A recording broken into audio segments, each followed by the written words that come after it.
Lagi nilang tanong sa akin, Mami, bakit ang tagal-tagal mong maligo? Pa naman hindi tatagal bago ka makaligo, talaga namang maglilinis ka muna. Kasi ako mapakali kapag nakikita ko nang may mga ganito yung grout ng tiles namin, yung mga naninilaw. Ginagamitan ko yan itong Suds All-Purpose Cleaner. Ang pads nito mga mi is 16 pesos lang. Ihalo lang natin siya sa 500 ml na water. Ito po itong natutunaw mga mi, kaya naman napaka eco-friendly.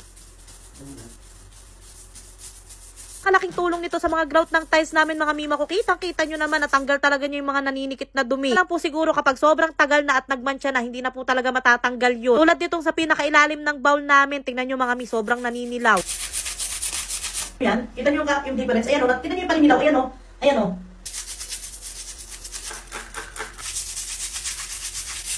O, di ba kahit papaano nakita nyo naman, natanggal niya talaga yung paninilaw. Sa kabilang may asthma, gustong-gusto kong gamitin si Suds kasi napaka-fresh lang ng amoy. Maganda siyang gamitin sa tiles, wood, metal, glass, sa lahat ng surface ng bahay natin. Kaya naman napakalaking tipid simula nung gamitin ko to. Naka-drainer sa lababo ng CR namin. Nung dumating kami, ganyan na talaga yan at hindi na po talaga natatanggal. Yung magtataka kung bakit ang tagal maligo ng mga nanay kasi kasama na po dyan yung paglilinis. Pati nga itong salamin namin, nilinisan ko na rin gamit itong Suds. Syempre, ang laki talaga ng matitipid nyo dito mga mi. Kaya naman kung ako sa inyo, mag-switch na rin kayo. Salamat kahit papaano maaliwalas at malinis na rin. Kaya kung bet nyo nga rin subukan, meron tayong link sa comment section and click the yellow basket.